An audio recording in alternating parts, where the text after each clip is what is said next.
এই শ্যামাপ্রসাদের বঙ্গে বদলের এই বঙ্গে আজ প্রথম বিজেপির মুখ্যমন্ত্রী শপথ নিতে চলেছে। তার সঙ্গে তার মন্ত্রিসভা সদস্যরা তারাও শপথ নেবেন আজকে।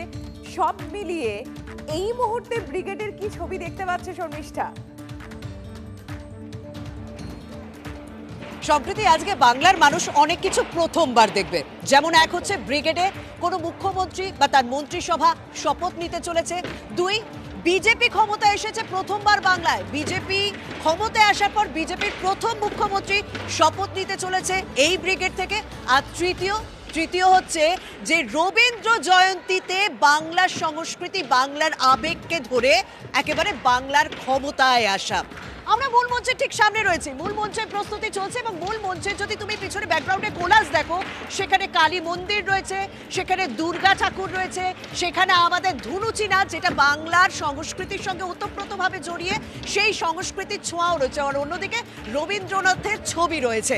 কিন্তু স্বাভাবিকভাবে এই যেখানে আমি রয়েছি সেখানেই তো 53 দিন আগে প্রধানমন্ত্রী নরেন্দ্র মোদী এসেছিলেন এবং 53 দিন আগেই তিনি বুঝিয়েছিলেন বাংলার মানুষকে কেন পরিবর্তন দরকার। আজও তিনি নিশ্চয়ই কোনো বিশেষ বার্তা দেবে, সেই বিশেষ বার্তা শুনতে এবং এই সমস্ত কিছু প্রথমবারের সাক্ষী থাকতে কিন্তু অনেকে ভিড় করছে।